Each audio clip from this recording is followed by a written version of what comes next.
The file you are about to hear has been thoroughly scrutinized by the Ethics Committee and approved by the O5 Council for release to trusted associates of the Foundation.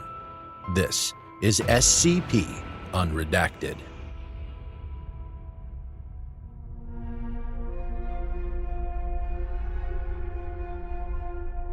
Item number 7294, Level 4, Secret.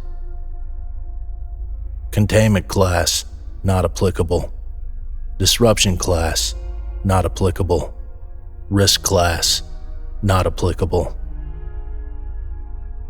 Special containment procedures. The SCP-7294 slot is to remain unallocated. This designation is not to be assigned to future anomalies. All personnel below the clearance level of 4 are to be denied access to this file and are to be made aware that there is no anomalous object in the Foundation's database that is assigned to the number in question. All information contained in this document is objectively true. Personnel are strictly forbidden from attempting to disprove or deny any of the information contained in this file. Readers of this document are required to not pay any significant attention to the underlined information, as sentences highlighted in such a manner are objectively true and do not require the reader's attention. Currently, there are no ongoing efforts to permanently contain the threat posed by the anomaly, as there is no such threat in existence. All personnel are to be reminded that members of the Burton family living in their personal residence in Wales are not in any immediate danger, and there are no hostile entities contained within their residency's limits. For this reason, there are to be no ongoing efforts to find a way to safely evacuate the family's members from their home without triggering an aggressive reaction from the anomaly. Description. As of the writing of this document, there is no anomalous item in the Foundation's database that is assigned to the slot of SCP-7294. By executive order, there are to be no future anomalous objects assigned to this designation. The designation 7294 is considered to have been retired from the Foundation's catalog. Given that all the preceding information is factually correct, it would be safe to say the anomaly is not an infohazardous entity that currently resides within a relatively large village house in rural Wales, United Kingdom. The anomaly does not pose any significant danger to those who are aware of its presence in a certain location. The anomaly does not show hostile behavior against subjects who make verbal remarks or undertake actions that clarify as acknowledging its presence in a certain location or its general existence. For these reasons, the anomaly does not pose any significant danger to the household of the location where it takes residence. The anomaly does not possess the ability of instantaneous transportation from one location to the other, making containment unfeasible. There are no ongoing efforts to neutralize or contain the threat posed by the anomaly. Further information regarding the anomaly is not to be provided to Foundation personnel below the clearance level of 5. Addendum. On 11 June 2016, Thomas Burton, a British citizen living in Wales, who also happens to be the patriarch of the Burton family, contacted the local emergency services with the intention to report the passing away of Mr. Burton's mother, Sophia Burton, from a sudden heart complication. Upon the emergency services' arrival, Mrs. Burton was found lying deceased on the ground, having expired from cardiac arrest. After 3 of the medical staff were killed due to obscure factors, Foundation Mobile Task Force 8-10 was alerted and dispatched to ensure the safety of the Burton family. The subsequent recovery operation was deemed a failure. It appeared that any attempt to relocate members of the Burton family to a new residency also did not qualify as acknowledging the existence of the anomaly, as there is no such entity or item in existence. 7 Foundation agents were pronounced KIA following the recovery operation due to unrelated factors. Amnestics were administered to all civilian witnesses except for members of the Burton family, who were all promoted to the status of Class E Foundation agents. Incident Log 7294-03. Level 5 clearance required. Access granted. Codename Breakfast. Excerpt from surveillance footage recovered from the Burton residency on 1 March 2017. Begin log. 8:30. Thomas Burton, age 46, wakes up from their sleep in their personal bedroom. They look to their right to see that there is no one standing next to the foot of the bed, observing them. Mr. Burton gently wakes up their wife, Elizabeth, age 45, for breakfast. 8:31.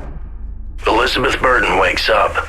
Both Mr. and Mrs. Burton are visibly worried for obscure reasons. They get out of bed to awake their 2 children, Matilda, 8, and Alex, 17. There is no one else visible on the security footage who is following the couple to their children's bedroom. 8:33. Matilda and Alex wake up to see their mother, father, and no one else standing in front of them. They too both become extremely worried, like their parents, for apparently no reason. 8:35. The family moves downstairs as no one else follows them. They begin making preparations as no one else observes. 8:37. Mrs. Burton grabs both of her children by the arms and gestures to them to be quiet. No one seems to be slightly bothered by this. 8:40. The family sits at the breakfast table and begins eating. Mrs. Burton has prepared eggs with ham for breakfast. The eggs are well cooked, yet no member of the family seems to be enjoying the meal. No one can be seen standing behind Matilda, silently watching them as they eat. 8:45. Matilda becomes slightly distressed. This is thought to be unrelated to the fact that there may be something standing behind them, who now has its hand on the girl's right shoulder. The rest of the family also becomes visibly distressed. 8:46. Mrs. Burton gestures to Matilda to be quiet. Matilda proceeds to slowly pick up a spoon resting on the table and lift it up, as if they are trying to use the spoon's reflective surface to observe an entity standing behind them. 8:48. There is nothing standing behind Matilda. Despite this, they begin progressively getting more and more distressed. 8:49. Mr. Burton panics and attempts to slowly reach out to Matilda and make them place the spoon down. Matilda cannot contain their fear any longer, and they let out a brief scream, which is cut short by them expiring. There is no factor visible in the room which could have possibly caused Matilda's death. For this reason, Matilda is presumed to have died from natural causes. 8:50. The family is visibly devastated about their youngest member's untimely death. However, they try very hard not to react to Matilda's death in any extreme manner, as it is breakfast time, and any properly functioning family would hate to ruin such an important moment of the day. 9:13. The family finishes their breakfast, during which Mrs. Burton tells a short story about the late Sophia Burton and how she wishes to have paid more attention to spending time with her when she was still alive. Other family members also expressed great regret about ignoring and not caring about Sophia when she was alive. No one else except the Burton family is in the room, and they appear to be satisfied. Later that day, the family buries Matilda in the backyard of the family's home. The entirety of the Burton family, along with 6 members of the Foundation surveillance team present around the area, attend the funeral, during which Mr. Burton delivers an emotional speech about his memories with his late daughter. They burst into tears halfway through the speech and have to be comforted by family members. No one else is also among the attendees.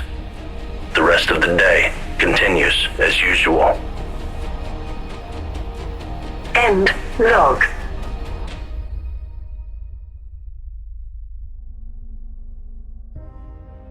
Thank you for listening.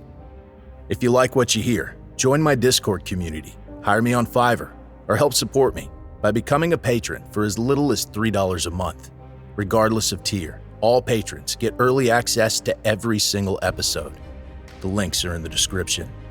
I don't have the talent it takes to write a skip. All I do is read. Original authors make this podcast possible, so credit to the original author. Their link's in the description. Show them some love as well. Consider becoming a member of the SCP Wiki. Upvote their work and maybe write a skip of your own. Maybe I'll read it here someday. You never know if you never try. The content of this podcast and content relating to the SCP Foundation, including the SCP Foundation logo, is licensed under Creative Commons Sharealike 3.0, and all concepts originate from scpwiki.com and its authors. This recording, being derived from this content, is hereby also released under Creative Commons Sharealike 3.0.